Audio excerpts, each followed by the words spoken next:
January 15, 1945. A young American guard makes his routine patrol through a Wisconsin blizzard.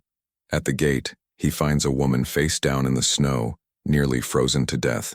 Above her, a military placard reads, "Do not feed." His next decision will force him to choose between orders and conscience, between duty and humanity, in a moment that captures the profound contradictions of America's wartime prisoner system. The wind howls across the frozen fields of central Wisconsin, driving snow sideways through the darkness. It is 2 in the morning on January 15, 1945, and the temperature has plummeted to 25 degrees below 0 Celsius. The blizzard that began at sunset shows no sign of stopping. In these conditions, exposed skin freezes in minutes. Survival outdoors measures in quarter hours, not days. Private James Whitmore pulls his wool overcoat tighter and lowers his head against the wind.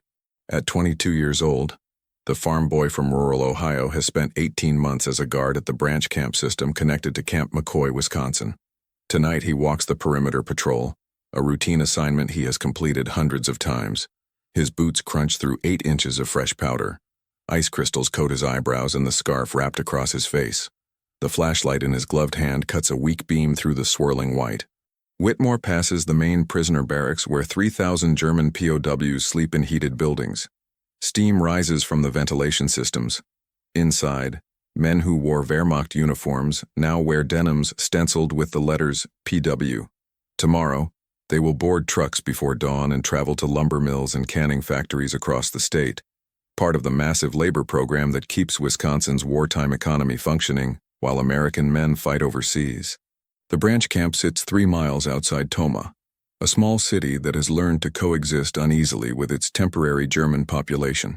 Public notices posted throughout town remind civilians to stay away from the camps. The orders are explicit and enforced. Fraternization brings consequences. Whitmore continues his circuit, moving along the fence line toward the transfer gate on the camp's eastern edge.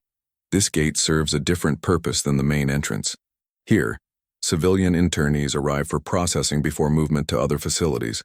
The Department of Justice operates a separate network of detention centers for enemy aliens, and sometimes those prisoners pass through military installations during their journeys across the country. As Whitmore approaches the gate, his flashlight beam catches something irregular in the snow. He stops, narrows his eyes. 20 feet ahead, near the fence post, a dark shape lies motionless on the ground. His first thought is an animal, perhaps a deer that collapsed from the cold. But as he moves closer, his heart begins to pound. It is a person, a woman, lying face down in the snow. Whitmore breaks into a run, his boots slipping on the ice beneath the powder. He drops to his knees beside her, rolls her onto her back. She wears the gray uniform of a civilian internee, thin cotton that offers almost no protection against the cold. Her face is white, lips blue. Ice clings to her hair and eyebrows. She is not moving, not breathing that he can see. His training kicks in. Check for pulse. He yanks off his glove and presses 2 fingers against her neck.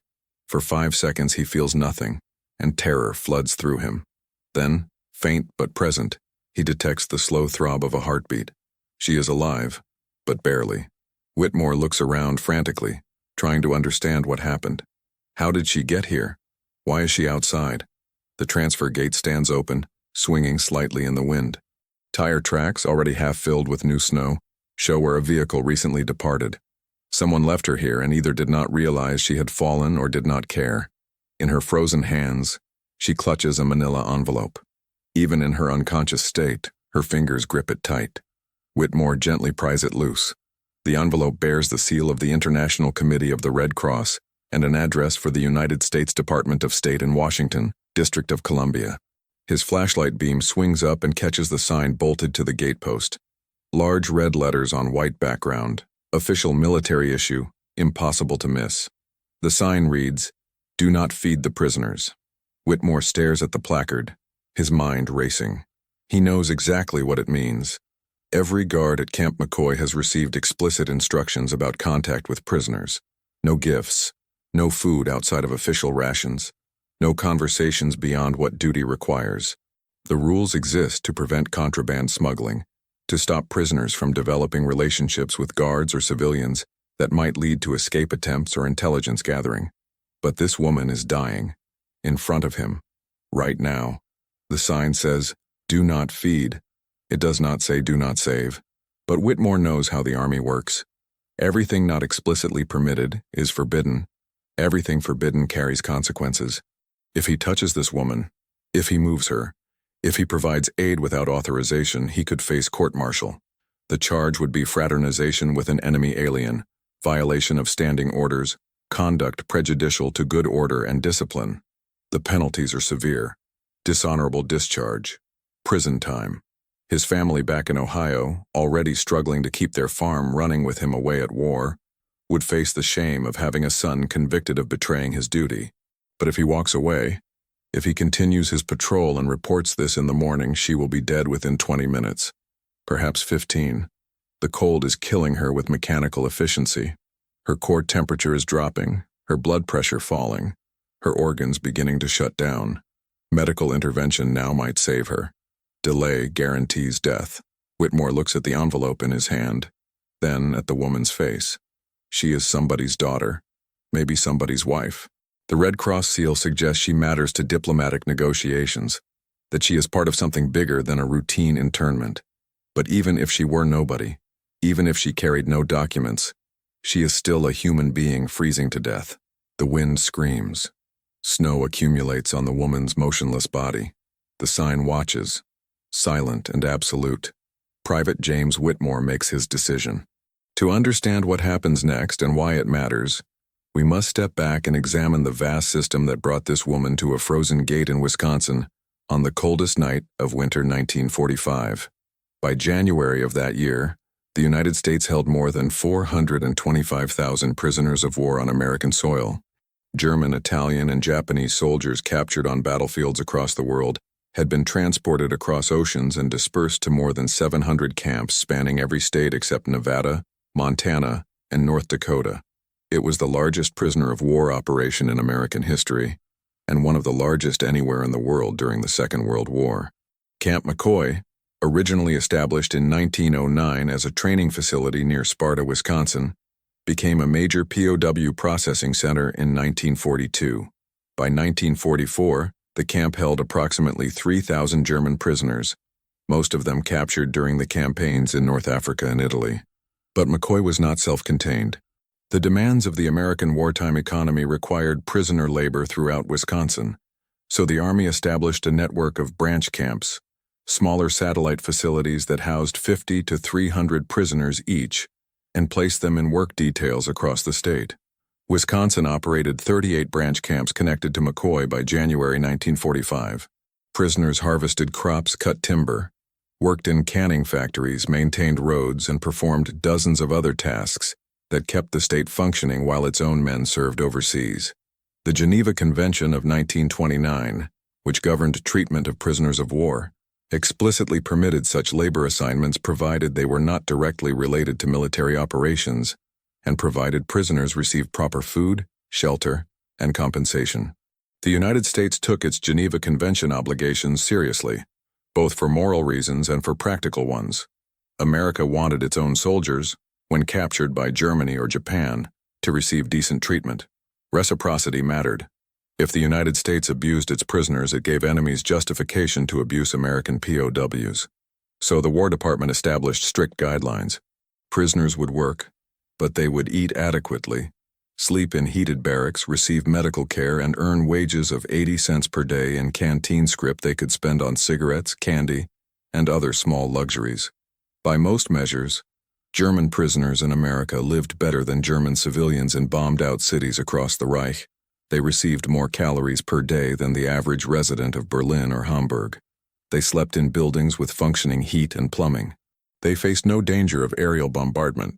Many of them, interviewed after the war, admitted that imprisonment in the United States was the safest period they had experienced since 1939. But the branch camp system in Wisconsin operated under conditions that tested the limits of humane treatment. The winter of 1944 to 1945 was one of the coldest on record across the Midwest.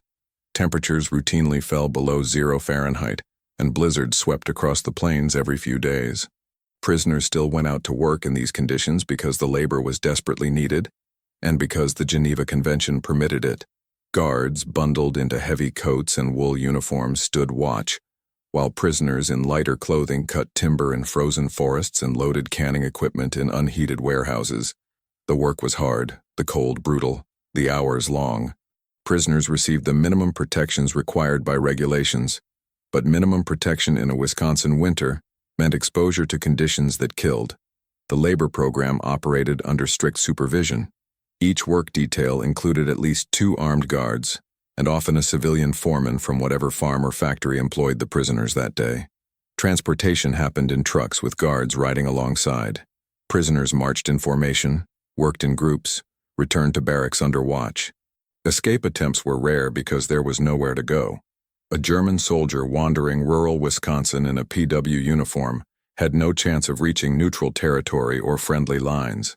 The nearest border was Canada, hundreds of miles north, and Canada was part of the British Commonwealth and at war with Germany. Most prisoners settled into routines. They worked, they ate, they played cards and wrote letters. The Geneva Convention permitted correspondence with family back home, though all mail passed through censors and took months to arrive. Some prisoners organized educational classes, teaching each other languages or technical skills.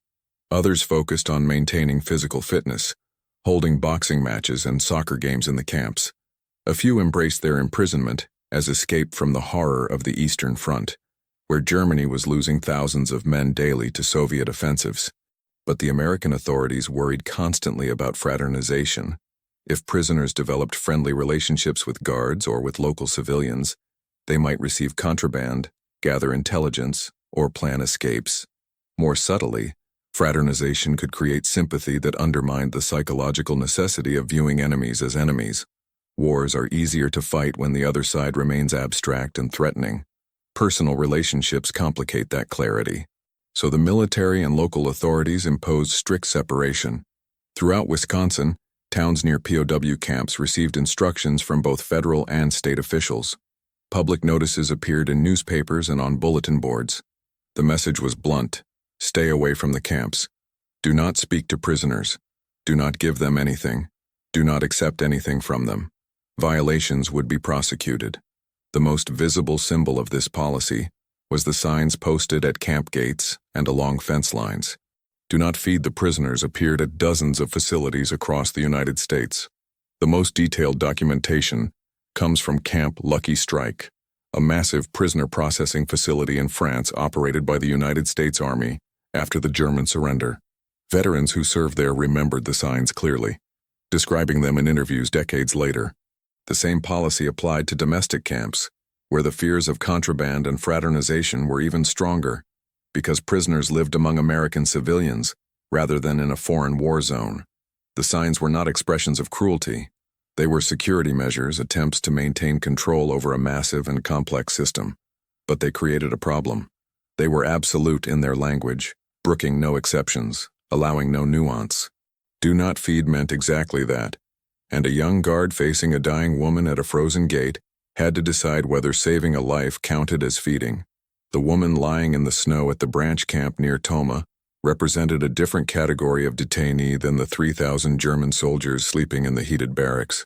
She was a civilian internee, part of a parallel system that held approximately 11,000 people of German, Italian, and Japanese ancestry during the war. Most of these internees were not prisoners of war in the technical sense. They had not been captured on battlefields. Many had lived in the United States for years or even decades before the war began, but after Pearl Harbor, the federal government identified them as potential security threats and placed them in custody. The Department of Justice operated the civilian internment program through its Immigration and Naturalization Service. The camps were different from military POW facilities in several important ways. They held families together, rather than segregating prisoners by military rank. They operated more like detention centers than military stockades, with less rigid discipline and more opportunities for education and recreation. But they were still prisons, surrounded by fences and guard towers, holding people against their will for the duration of the war. Two of the largest civilian internment camps were Crystal City and Segoville, both in Texas. Crystal City, located near the Mexican border, eventually held more than 3,000 internees, including entire families with children. The camp included schools, a hospital, and recreational facilities. By the standards of wartime detention, it was relatively humane. Families lived in small cottages rather than barracks. Children attended classes and played sports. Adults could work in camp industries or tend vegetable gardens. But Crystal City and Segoville were still far from the northern states, where many internees had lived before the war. When the government needed to transfer internees to other facilities or prepare them for prisoner exchanges with Germany, the logistics became complicated. Trains and trucks moved people across thousands of miles. In winter, these transfers became dangerous, especially when internees passed through regions experiencing the kinds of blizzards that hammered Wisconsin in January 1945. The woman at the gate, if her story followed the typical pattern, had begun her journey in one of the Texas camps. The Red Cross documents she carried suggested she was part of negotiations for a prisoner exchange. Throughout the war, the United States and Germany conducted limited exchanges of civilians through neutral intermediaries, usually Switzerland. The exchanges happened aboard neutral ships, most famously the Swedish vessel MS Gripsholm, which made several round trips across the Atlantic carrying American civilians from Germany and German civilians from the United States. Exchanges prioritized diplomatic personnel, medical staff, and civilians deemed valuable for political or humanitarian reasons. Wives of high-ranking German military officers sometimes qualified, especially if their husbands were also in custody and subject to exchange. The process involved months of negotiations between the State Department, the International Red Cross, and German authorities. When an exchange was approved, internees had to be moved from their detention camps to ports of embarkation, usually in New York or New Jersey. But the war complicated everything. Ships were scarce, transportation networks overwhelmed, and winter weather made travel unpredictable. If a transfer convoy became delayed by storms, internees might end up stranded at intermediate stops. Military installations like the branch camp near Toma sometimes served as temporary waypoints when civilian facilities could not accommodate unexpected arrivals. In theory, these stops should have been brief and well coordinated. In practice, mistakes happened. Paperwork went missing, drivers made wrong turns, storms closed roads, and sometimes, in the chaos, a woman ended up at the wrong gate on the coldest night of the year. Whitmore does not know any of this as he kneels beside the dying woman. He knows only that she is human and she is dying, and he has perhaps 10 minutes to decide what to do. The envelope in his hand offers a clue that she matters to someone, that her death would have consequences beyond one frozen body in the snow. But even without the envelope, even without the Red Cross seal, the decision would be the same. He cannot let her die. Whitmore pushes himself to his feet, slipping slightly on the ice, and begins to run. The command post sits 400 yards away, a small wooden building near the main gate where the duty sergeant manages overnight operations. Whitmore runs as fast as the snow and ice allow, his breath coming in gasps, his legs burning with effort. He nearly falls twice but catches himself both times and keeps moving. The command post door bangs open, and Sergeant Robert O'Brien looks up sharply from the desk where he has been reading a 2-day-old newspaper. O'Brien is 34, a career soldier who enlisted in 1930 and has spent the war training recruits and guarding prisoners instead of fighting overseas. A training accident in 1942 left him with a permanent limp that kept him stateside. He runs the night shift with calm efficiency, handling the small crises that arise when 3,000 men live in close quarters under military discipline. Whitmore's sudden entrance and wild expression tell O'Brien immediately that something is very wrong.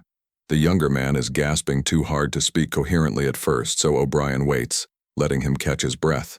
Finally, Whitmore manages to explain. There is a woman at the transfer gate. She is unconscious.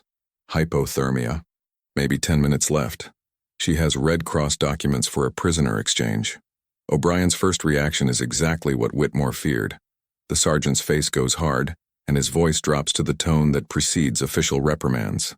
What was Whitmore doing at the transfer gate? Why did he touch a civilian internee without authorization? Does he understand that moving her could be construed as fraternization? Does he realize he could face charges? Whitmore stands rigid, his face pale, and says nothing. He made his choice when he ran for help rather than continuing his patrol. Whatever punishment comes, he will accept it. But the woman will die if they do nothing, and he cannot live with that. For 10 seconds, O'Brien stares at the young private, his expression unreadable. Then something shifts. O'Brien is not a cruel man. He follows orders because the army requires it, and because discipline matters. But he also remembers what it was like to be 22 years old and faced with an impossible choice. He remembers the farm in Iowa where he grew up, and the lessons his father taught him about helping neighbors in trouble, and the fundamental difference between obeying rules and doing right. O'Brien makes his decision. He grabs his coat and tells Whitmore to get the camp doctor immediately. The sergeant will handle the transfer gate. As Whitmore runs toward the medical building, O'Brien heads into the storm. Dr. Harold Chen is asleep when Whitmore pounds on his door.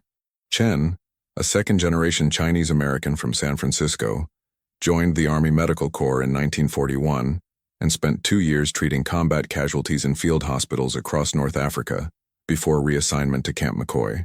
The transfer was supposed to be a rest, a chance to recover from the constant horror of triaging men torn apart by explosives and bullets. Instead, he found different challenges: respiratory infections that swept through crowded barracks, injuries from industrial accidents at work sites, malnutrition among prisoners who refused to eat unfamiliar American food, and now, apparently, a woman dying of exposure at the transfer gate. Chen moves fast. He pulls on clothes, grabs his medical kit, and follows Whitmore into the blizzard. The two men reach the transfer gate 6 minutes after Whitmore first discovered the woman. O'Brien has already arrived and is kneeling beside her, his coat draped over her body. The sergeant looks up as Chen approaches and moves aside to give the doctor room to work. Chen's examination is swift and professional, pulse weak and irregular, respiration shallow, core temperature critically low, advanced hypothermia with probable frostbite to extremities. She needs immediate warming, intravenous fluids, and careful monitoring. Moving her is dangerous because hypothermia makes the heart susceptible to sudden arrhythmia, but leaving her here guarantees death. Chen makes the call. They will transport her to the camp infirmary immediately. O'Brien and Whitmore construct a makeshift stretcher using 2 fence posts and O'Brien's coat. They place the woman on it as gently as possible and begin the slow walk back to the medical building. Chen walks alongside, monitoring her pulse every 30 seconds. The journey takes 8 minutes that feel like hours. Snow continues to fall. The wind has not diminished. But the woman is still alive when they carry her through the infirmary door. For the next 6 hours, Dr. Chen fights to save her life. The treatment for severe hypothermia is delicate and counterintuitive. Warming must happen slowly, from the core outward, to avoid shocking the body into cardiac arrest. Chen wraps her in blankets and begins intravenous fluids warmed to body temperature. He monitors her heart rhythm continuously, ready to intervene if it becomes erratic. He administers oxygen and treats the frostbite on her fingers and toes with careful rewarming protocols. Gradually, her core temperature rises. 1 degree per hour, then 2. Her pulse strengthens. Her breathing deepens. At 8 in the morning, more than 6 hours after Whitmore found her in the snow, her eyes flutter open. She is confused and disoriented, unable to remember how she ended up outside the camp, but she is alive. Her name, they learn from her identification papers and the documents in the Red Cross envelope, is Greta Hartmann.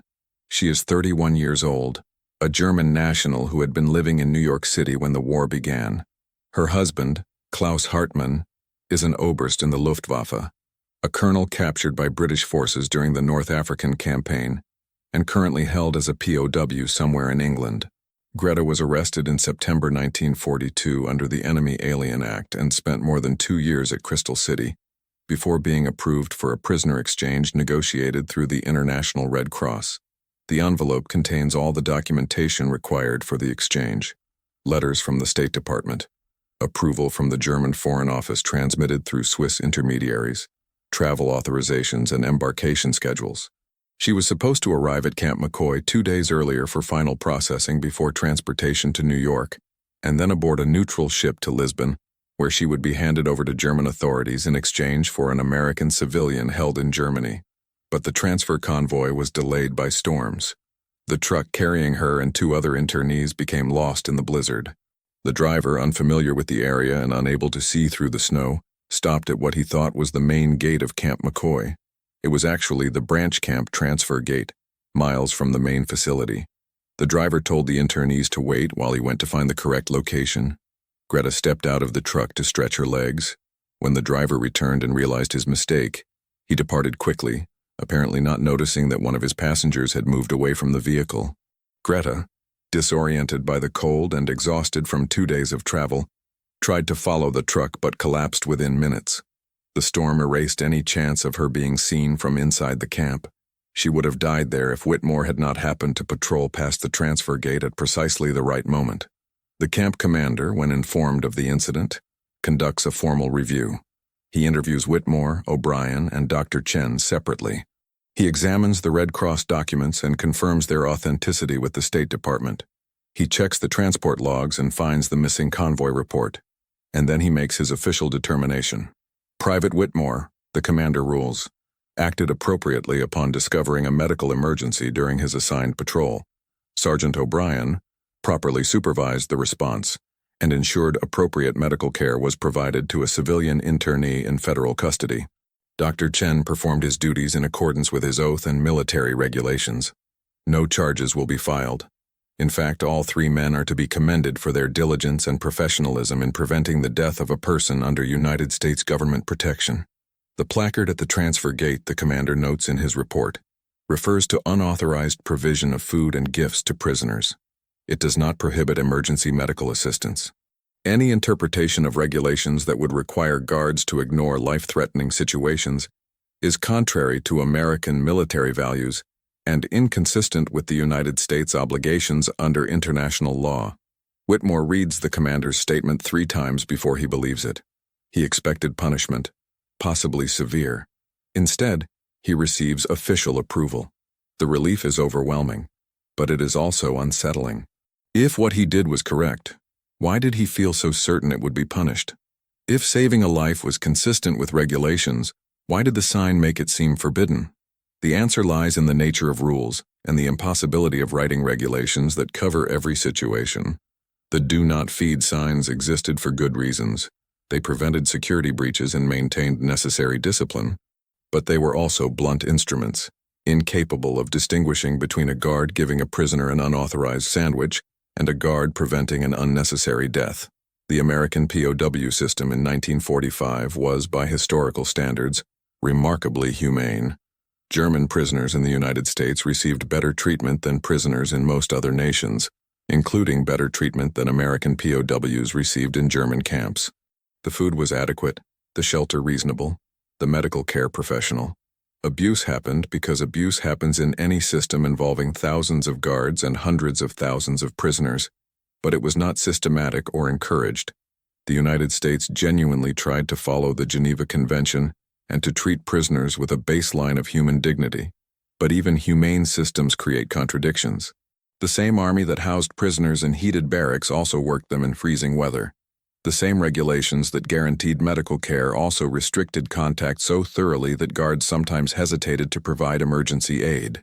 The same nation that prided itself on civilized values also locked up thousands of civilians whose only crime was having German surnames.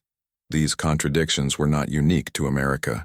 Every nation involved in the Second World War faced similar tensions between security and humanity, between military necessity and moral obligation. The British held German POWs in camps across England and sent them to work in coal mines and farms. The Canadians interned German civilians and deployed POW labor in logging operations. The Soviets treated German prisoners with calculated harshness, in part as retaliation for Nazi atrocities on the Eastern Front.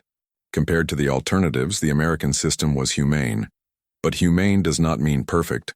The treatment of women in the detention system highlights some of these imperfections. The approximately 11,000 civilian internees held by the United States included roughly 3,000 women and children. Most were concentrated in family camps like Crystal City, where conditions were generally better than in the military POW facilities. But the transfer of women between camps created vulnerabilities that male prisoners did not face to the same degree. Women traveling alone or in small groups were more likely to be forgotten or lost in bureaucratic confusion. They received less attention from military authorities focused primarily on managing male POWs. And when mistakes happened, as with the transport convoy that left Greta Hartman at the wrong gate in a blizzard, the consequences could be fatal. The civilian internment program itself was controversial from the beginning, and became more so after the war. Many of those detained had lived in the United States for years. Some had American-born children. A few had never even visited Germany. They were imprisoned not because of anything they had done, but because of who they were, their ancestry or their nationality, making them suspect in the eyes of authorities determined to prevent sabotage and espionage. Historians still debate whether the program was necessary or excessive, whether it prevented genuine threats or simply pandered to wartime hysteria.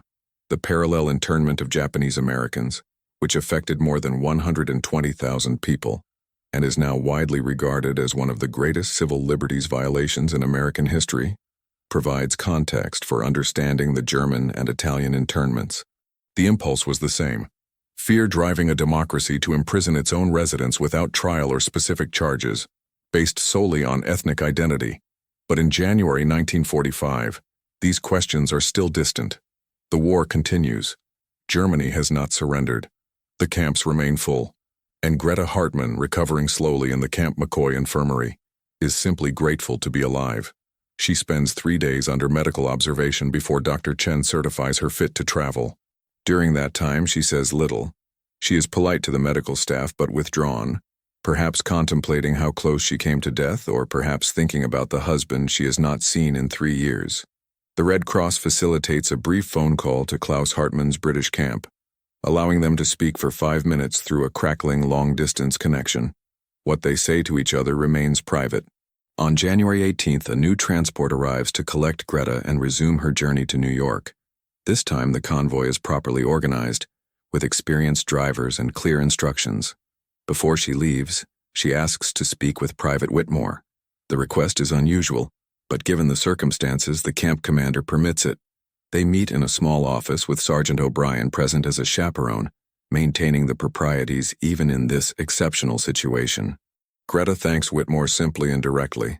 She tells him that she remembers nothing from the night she collapsed, that she went to sleep expecting to die and woke expecting to be dead, that he gave her life back, that she will remember him always. Whitmore, uncomfortable with gratitude and unsure what to say, tells her that he only did what anyone would do.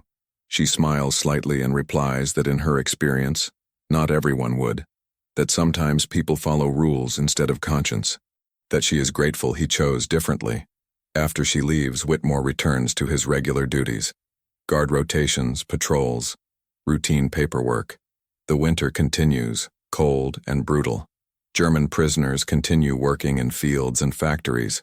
The war grinds on toward its conclusion, though no one yet knows how close the end really is. In 4 months, Germany will surrender. In 6 months, Japan will follow. The camps will begin to empty, prisoners repatriated or in some cases choosing to remain in America as voluntary workers. But all of that is still future. In January 1945, Whitmore simply does his job, walking his patrols, following his orders, and occasionally glancing at the transfer gate where the sign still reads, "Do not feed the prisoners." Years later, in 1985, a historian researching the POW system tracks down James Whitmore and asks him about his experiences at Camp McCoy. Whitmore, now 62 years old and long retired from a career as a high school teacher in Ohio, remembers that night clearly. He tells the story with the same straightforward honesty that characterized his younger self. When the historian asks if he ever regretted his decision, if he ever wished he had simply continued his patrol and avoided the whole situation, Whitmore shakes his head. He explains that the army taught him to follow orders, but his father taught him something more fundamental. His father taught him that rules exist to serve people, not the other way around. That a man has to be able to look at himself in the mirror. That some choices once made define everything that follows. If he had walked past that woman, if he had left her to die because a sign told him not to feed prisoners, he would have spent the rest of his life wondering what kind of person that made him. Following orders matters. Discipline matters. But so does basic humanity. And when the two conflict, when the rules tell you to do something that feels fundamentally wrong, you have to trust that fundamental wrongness and accept the consequences. In Whitmore's case, the consequences turned out to be positive. He was not punished. He was commended. The woman lived. But he insists that he would have made the same choice even if the consequences had been different, even if he had faced court-martial and prison. Because some things matter more than personal safety, more than career, more than comfort. Sometimes doing right means risking everything, and that risk is the price of being able to live with yourself. The historian asks about Greta Hartman. What happened to her after she left Camp McCoy? Whitmore does not know the complete story, but he heard fragments over the years. She completed the exchange in March 1945, sailing to Lisbon aboard a neutral ship and being transferred to German custody. She reunited with her husband Klaus, who was also part of the exchange. They survived the final chaotic months of the war in Germany as the Reich collapsed around them. In 1952, 7 years after the war ended, Klaus and Greta Hartman immigrated to the United States. Klaus had worked as an engineer before the war and found employment with a manufacturing company in Milwaukee. They settled in Wisconsin, not far from where Greta nearly died. They became American citizens, raised 2 children, and lived quiet lives. Greta passed away in 1998 at the age of 84. Klaus followed 2 years later. In her obituary, published in the Milwaukee Journal Sentinel, there is one unusual detail. Greta Hartman, the notice states, was a survivor of the wartime detention system who always expressed gratitude for the kindness of strangers. Every year on January 15th, the anniversary of the night she was found in the snow, she donated to the American Red Cross in honor of the young soldier who saved her life. Whitmore reads that obituary in 2000, 49 years after the war ended, and sits quietly for a long time. Then he writes a letter to the Hartman family, introducing himself and explaining who he was. He receives a reply from Greta's daughter, who tells him that her mother spoke of him often, that she taught her children that one person making one good choice can change everything. The exchange of letters continues for several years until Whitmore's own death in 2004. In his will, he leaves a small bequest to an organization that helps refugees and displaced persons, with a note explaining that he once knew a woman who needed help and was lucky enough to be in a position to provide it. He hopes this gift will allow others to do the same.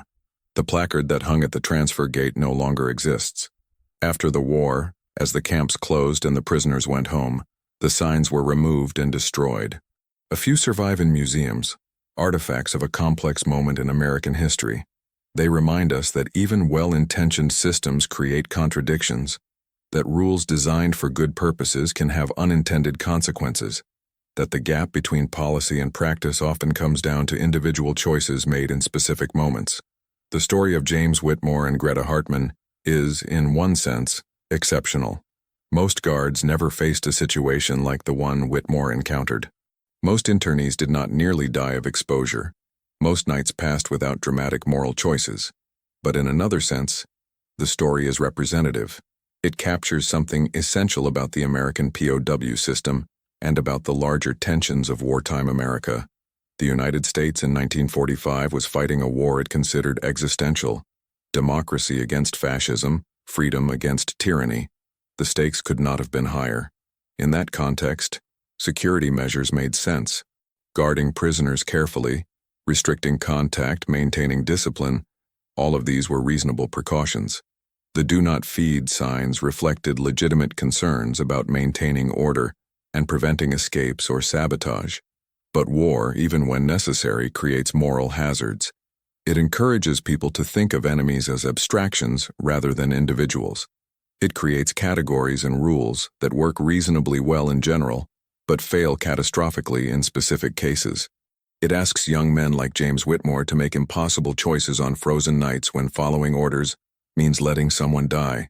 What the story demonstrates is that systems, no matter how carefully designed, depend ultimately on the judgment and character of the people operating them. Regulations can be written, policies can be established, signs can be posted, but when the moment comes when the abstract becomes concrete and a guard encounters a dying woman in the snow, all the rules in the world cannot substitute for human conscience. Whitmore chose to save a life despite not knowing whether he would be punished for it. Sergeant O'Brien chose to support that decision, accepting his own professional risk. Dr. Chen chose to treat his patient with the full extent of his skill, not asking first whether the regulations allowed it. And the camp commander, reviewing the incident afterward, chose to interpret regulations in a way that preserved both order and humanity. Each of these choices mattered. Each created the possibility for the others, and together, They transformed what could have been a tragedy into a story of redemption, of people choosing to be better than the minimum their orders required. The American POW system held more than 400,000 prisoners during the Second World War. The vast majority were treated decently, in accordance with the Geneva Convention and American values.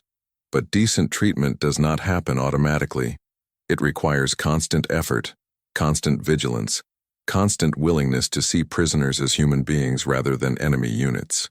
The do not feed signs tried to maintain necessary boundaries, but boundaries taken too literally become walls that prevent not just fraternization, but also compassion.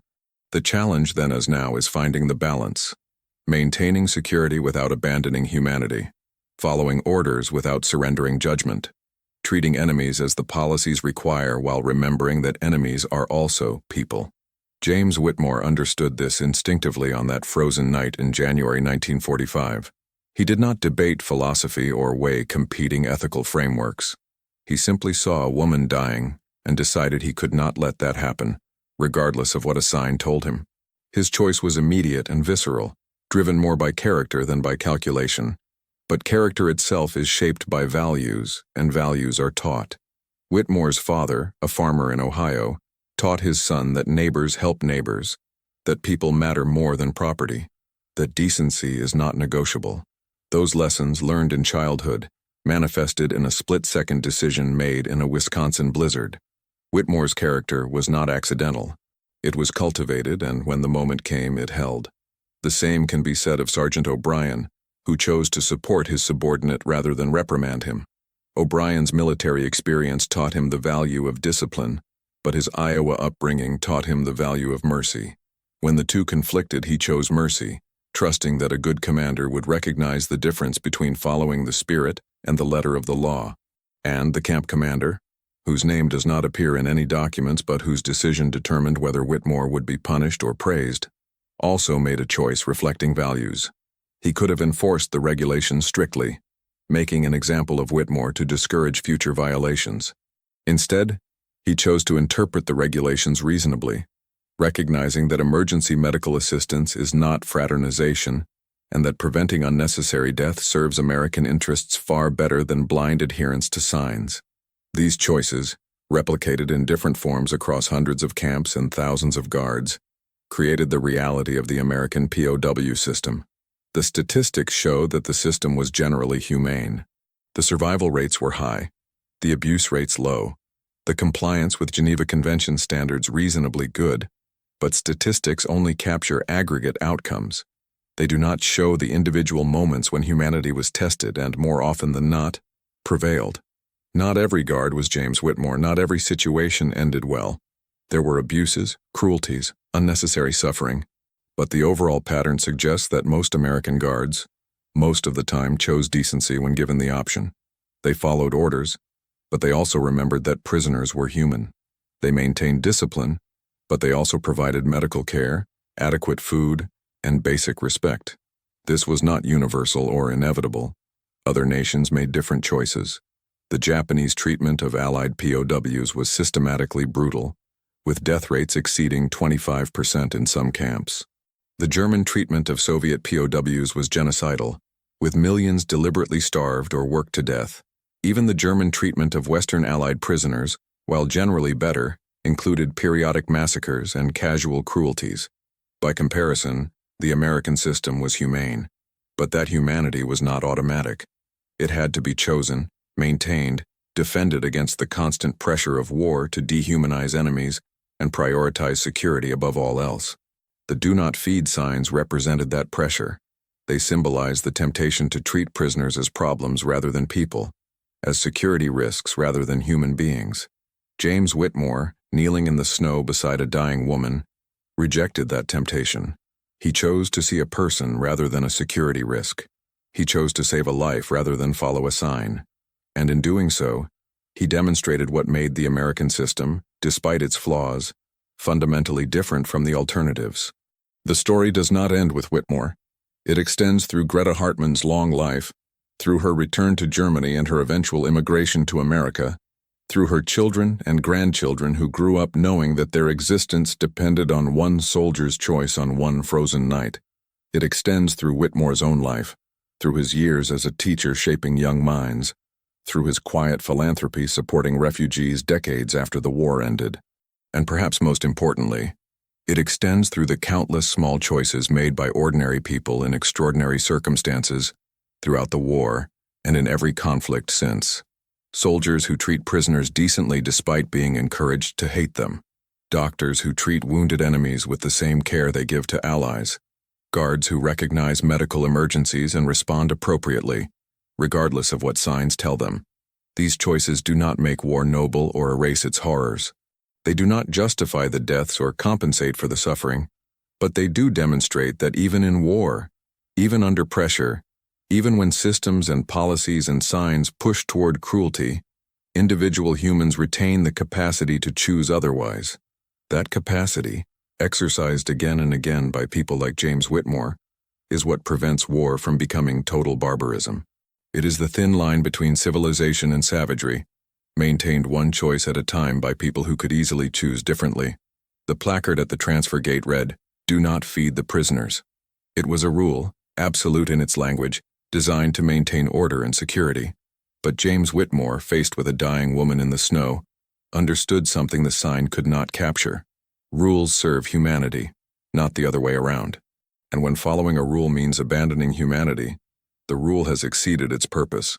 Whitmore saved Greta Hartman's life because he could not do otherwise, and still be the person he wanted to be. That simple fact, replicated across thousands of situations in hundreds of camps, explains why the American POW system, for all its flaws and contradictions, remained fundamentally humane. Not because the regulations required it, though regulations helped. Not because the signs permitted it, though proper interpretation of signs helped too. But because individuals, in specific moments, chose to be better than the minimum their orders required. The winter of 1945 passed. The war ended. The camps closed. The prisoners went home. James Whitmore returned to Ohio, finished his education, and spent 40 years teaching history to high school students. Greta Hartman rebuilt her life, first in Germany and then in America, raising children and growing old in the land where she once nearly died. And somewhere in Wisconsin, the spot where a young soldier found a dying woman in the snow, looks like any other patch of ground. No marker indicates what happened there. No monument commemorates the choice that was made. But the meaning endures, passed down through families and preserved in fragmentary records and embodied in the simple principle that doing right sometimes means risking everything, and that risk is always worth taking. The story of that frozen night in January 1945 is not about heroism. James Whitmore was not a hero. He was a guard doing his job who encountered a situation his training had not prepared him for and made the only choice his character allowed. The story is about the constant tension in wartime between security and humanity, about the inadequacy of rules to govern every situation, and about the eternal truth that systems depend on the people operating them. Good systems make good choices easier. The American POW system, with its emphasis on Geneva Convention compliance and its generally reasonable treatment of prisoners, made it easier for guards to act decently. But even good systems create edge cases, moments when the rules point one direction and conscience points another.